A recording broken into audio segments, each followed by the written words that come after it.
Hello बच्चों, कैसे हैं? आज मैं आपके सामने अपनी नई वीडियो लेके प्रस्तुत हुई हूँ जिसका कि नाम है परमाणु की संरचना। पिछली वीडियोस में हमने ये जाना कि परमाणु हर जगह विद्यमान है और इसके बिना कुछ भी नहीं है। तो चलिए बच्चों, जानते हैं कि इस परमाणु की संरचना किस प्रकार की है। हमने ये जाना था कि सर जॉन डाल्टन ने एटॉमिक मॉडल दिया था, परंतु उनके एटॉमिक मॉडल के कुछ ड्रॉबैक्स थे। उन्होंने ये बताया कि एटम को विभाजित नहीं किया जा सकता। उनके मॉडल के उपरांत कई डिस्कवरीज हुई जिसमें इलेक्ट्रॉन्स और प्रोटॉन्स की भी डिस्कवरी हुई। अब इलेक्ट्रॉन और प्रोटॉन यदि एटम के अंदर मौजूद हैं तो वे कहाँ मौजूद हैं और वो किस तरह से उसके अंदर लगे हुए हैं, इस विषय पर काफी खोज हुई, जिसमें कि 1904 में सर जे थॉमसन ने अपना मॉडल प्रस्तुत किया। उनके अनुसार परमाणु का आकार एक तरबूज या प्लम पुडिंग के आकार का होता है, जिसमें पॉजिटिव चार्ज खोल के अंदर नेगेटिव चार्ज इलेक्ट्रॉन जगह जगह फैले होते हैं। देखिए, जगह जगह नेगेटिव माइनस का साइन लगा हुआ है, ये नेगेटिव चार्ज है। पॉजिटिव का प्लस का साइन लगा हुआ है, ये पॉजिटिव चार्ज है। ये मैंने आपको तरबूज का पिक्चर दिखाया है, जिसमें कि जो खोल है वो पॉजिटिवली चार्ज है और काले काले तरबूज के अंदर जो दाने हैं वो इलेक्ट्रॉन हैं और वो नेगेटिवली चार्ज्ड हैं। तो इस प्रकार की रचना सर जे थॉमसन ने बताया कि परमाणु की इस तरह की रचना हो सकती है इलेक्ट्रॉन्स और प्रोटॉन्स की डिस्कवरी के बाद में। परंतु सर जे थॉमसन का मॉडल भी फेल हो गया। अर्नेस्ट रदरफोर्ड ने 1911 में अपना एक एक्सपेरिमेंट किया, जिसमें कि उस एक्सपेरिमेंट के बाद सर जे थॉमसन का मॉडल फेल माना गया।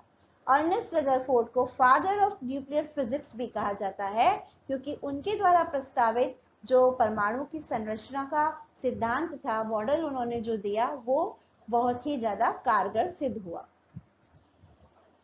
अब हम आगे देखेंगे कि अर्नेस्ट रदरफोर्ड ने क्या एटॉमिक मॉडल दिया जो कि बिल्कुल सटीक बैठा। इलेक्ट्रॉन व प्रोटॉन की खोज के पश्चात सर्वप्रथम परमाणु में उनके स्थान को निर्धारित करने की समस्या उत्पन्न हो गई। सबसे पहले जे थॉमसन ने एटॉमिक मॉडल प्रस्तुत किया, जिसको प्लम पुडिंग मॉडल के नाम से जाना गया। इस मॉडल में प्रोटॉन के कारण धनावेशित एक ठोस गोला होता है, जिसमें ऋणावेशित इलेक्ट्रॉन धंसे होते हैं। ये इलेक्ट्रॉन परमाणु के धनावेश को संतुलित कर देते हैं, पर बहुत सारे वैज्ञानिकों ने अपने प्रयोगों द्वारा प्लम पुडिंग मॉडल को खारिज किया। 1911 में रदरफोर्ड ने गोल्ड फॉइल एक्सपेरिमेंट किया। उनके साथ 2 वैज्ञानिक और शामिल थे। रदरफोर्ड ने अपने प्रयोग द्वारा स्ट्रक्चर ऑफ एटम को और एक्यूरेट मैनर में समझने के लिए आसान बनाया। रदरफोर्ड ने अपने गोल्ड फॉइल एक्सपेरिमेंट में अल्फा पार्टिकल का एक सोर्स लिया। इस सोर्स को, जिसको उन्होंने लेड कंटेनर के अंदर रखा, अल्फा पार्टिकल्स को निकलने के लिए एक सूक्ष्म छिद्र इस कंटेनर में था। पर यह जानने की बात है कि उन्होंने अल्फा पार्टिकल को ही क्यों लिया। अल्फा पार्टिकल में बहुत हाई एनर्जी लेवल होता है और वो हैवी होता है। रदरफोर्ड ने माना कि प्लम पुडिंग मॉडल के अनुसार नेगेटिवली चार्ज पार्टिकल्स एम्बेडेड होते हैं, तो अल्फा पार्टिकल को एटम में से सीधे निकल जाना चाहिए। इसके लिए उन्होंने गोल्ड फॉइल्ड एक्सपेरिमेंट किया, जिसमें अल्फा पार्टिकल को एक पतली सोने की पत्ती में से गुजारा। यह एक गोल्ड फॉइल एक्सपेरिमेंट का स्ट्रक्चर है। यह गोल्ड फॉइल है, जिसके पीछे यह एक स्क्रीन लगा हुआ है। अब उन्होंने गोल्ड फॉइल ही क्यों लिया? ये पतले थिन फॉइल जो गोल्ड फॉइल है, इसमें अप्रॉक्सीमेटली 1000 एटम्स होते हैं। जितने कम एटम्स होंगे उतना ही अच्छा एक्सपेरिमेंट होता है। इसीलिए रदरफोर्ड जी ने यह एक थिन गोल्ड फॉइल ली, जिसके के पीछे एक स्क्रीन लगा हुआ है। अब ये लेड कंटेनर में से सोर्स ऑफ अल्फा पार्टिकल से जब अल्फा पार्टिकल्स निकलेंगे तो वो बम्बार्ड होंगे और इस स्क्रीन के ऊपर टकराएंगे, और इनके टकराने से स्क्रीन पर रोशनी पैदा होती है, जिससे यह पता चलता है कि अल्फा पार्टिकल्स स्क्रीन पर बम्बार्ड कर रहे हैं या टकरा रहे हैं। रदरफोर्ड एक्सपेरिमेंट के अकॉर्डिंग उन्होंने ये बताया कि यदि सर जे थॉमसन का मॉडल सही है तो एटम्स पर अल्फा पार्टिकल्स का बम्बारमेंट करने से रेस सीधी जानी चाहिए और स्क्रीन पर सीधे डिटेक्ट होनी चाहिए। परंतु क्या ऐसा पॉसिबल हुआ? इसके लिए रदरफोर्ड के एक्सपेरिमेंट में जब अल्फ़ा सोर्स से अल्फ़ा रेस एमिट की गई तो वो सीधे जाकर बहुत सारी रेस स्क्रीन पर डिटेक्ट हुई और परंतु उसमें से कुछ ऐसा भी हुआ कि कुछ उसमें से डिफ्लेक्ट हो गए पार्टिकल्स और कुछ रिबाउंड पार्टिकल्स हो गए। क्या हम जान सकते हैं कि ये पार्टिकल्स डिफ्लेक्ट क्यों हुए, क्यों नॉन डिफ्लेक्टेड रहे और क्यों रिबाउंडेड रहे? आगे जानते हैं नेक्स्ट स्लाइड में। तो बच्चों, हमने इस प्रयोग में देखा कि कुछ पार्टिकल्स अपने पथ से विचलित हो गए, यानी कि डिफ्लेक्ट हो गए। बहुत सारे पार्टिकल्स गोल्ड फॉयल के पार सीधे चले गए और स्क्रीन पर जाकर डिटेक्ट हुए, यानी कि उन पर कोई प्रभाव नहीं पड़ा। बहुत थोड़े से पार्टिकल्स ऐसे भी थे जो अपने मार्ग पर वापस आ गए, यानी कि रिबाउंड हो गए।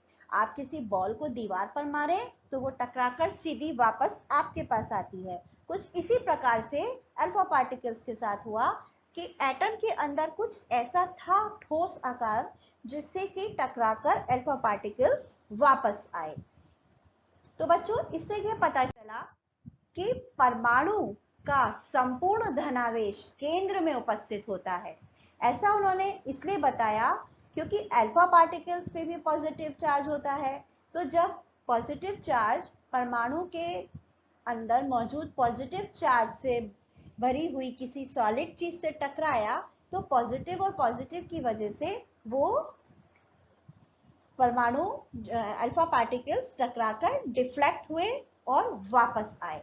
देखिए, परमाणु का संपूर्ण धनावेश केंद्र में मौजूद होता है, जिसको नाभिक कहते हैं। मैं जिस सॉलिड पार्टिकल का जैसे दीवार का आपको उदाहरण लेके बता रही हूँ, वो दीवार की जगह एटम के अंदर एक सॉलिड नाभिक होता है, न्यूक्लियस होता है, जो कि केंद्र में मौजूद होता है। इस पर धनावेश होता है, यह बहुत छोटा होता है।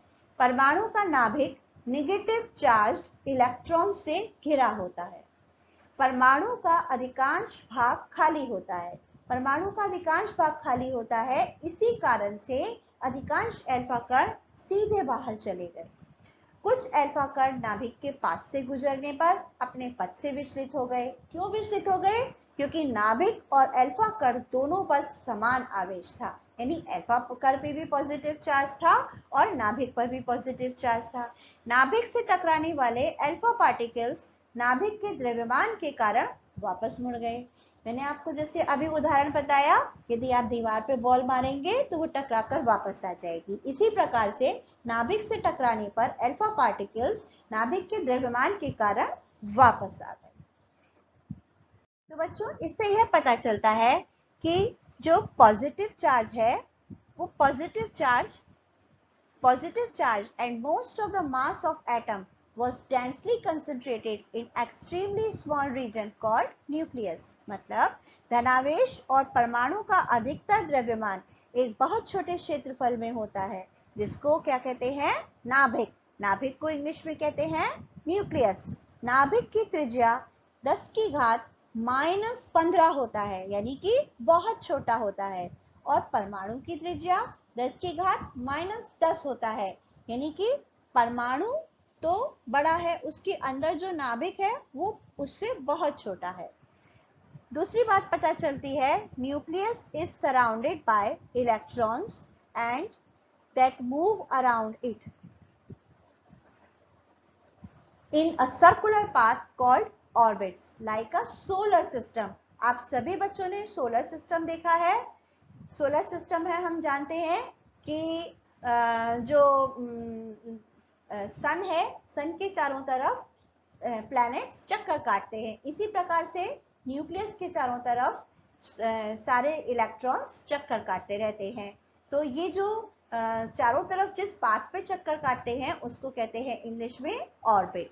यानी कि नाभिक चारों ओर इलेक्ट्रॉन से घिरा होता है, जो अपनी एक निश्चित कक्षा में तेज गति से चक्कर लगाते हैं। इस कक्षा को क्या कहते हैं? ऑर्बिट। अगला पॉइंट हमें पता चलता है electrons and the nucleus are held together by electrostatic force of attraction, कि इलेक्ट्रॉन्स और न्यूक्लियस दोनों साथ साथ जुड़े रहते हैं एक इलेक्ट्रोस्टैटिक फोर्स ऑफ अट्रैक्शन, यानी कि एक प्रकार का अट्रैक्शन फोर्स है जो कि इलेक्ट्रॉन्स और न्यूक्लियस को बांध के रखता है। इलेक्ट्रॉन्स एंड न्यूक्लियस नाभिक एक दूसरे से इलेक्ट्रोस्टैटिक आकर्षण बल से बंधे रहते हैं। तो बच्चों देखिए, ये मैं आपको एक पिक्चर दिखा रही हूँ, Rutherford model of atoms. Rutherford ने, जैसा कि आपने पहले जाना कि रदरफोर्ड ने बताया कि इलेक्ट्रॉन्स एक सर्कुलर पाथ पर चक्कर काटते रहते हैं। ये सर्कुलर पाथ कहलाता है इलेक्ट्रॉन ऑर्बिट। देखिए, इलेक्ट्रॉन ऑर्बिट, देखिए ये है इलेक्ट्रॉन ऑर्बिट, और ये ऑर्बिट में प्रेजेंट हैं ये इलेक्ट्रॉन्स, ये प्रोटॉन्स, न्यूट्रॉन्स, ये इस न्यूक्लियस के अंदर प्रोटॉन्स और न्यूट्रॉन्स मौजूद रहते हैं। तो ये रदरफोर्ड ने मॉडल दिया एटम्स के लिए। ठीक है बच्चों, तो आपको इसमें वीडियो में ये पता चला कि रदरफोर्ड ने किस प्रकार सर जे थॉमसन का जो एटॉमिक मॉडल था वो खारिज किया अपने प्रयोगों के द्वारा, और उन्होंने किस प्रकार बताया कि इलेक्ट्रॉन्स एक सर्कुलर पाथ में चक्कर काटते रहते हैं जिसको कि ऑर्बिट कहते हैं, और उनका रदरफोर्ड का जो एक्सपेरिमेंट था, गोल्डफॉल एक्सपेरिमेंट, ये आपने इस वीडियो में जाना। अब अगले टॉपिक के लिए तैयार रहिएगा, नई वीडियो के साथ मैं प्रस्तुत होंगी। तब तक के लिए गुड बाय।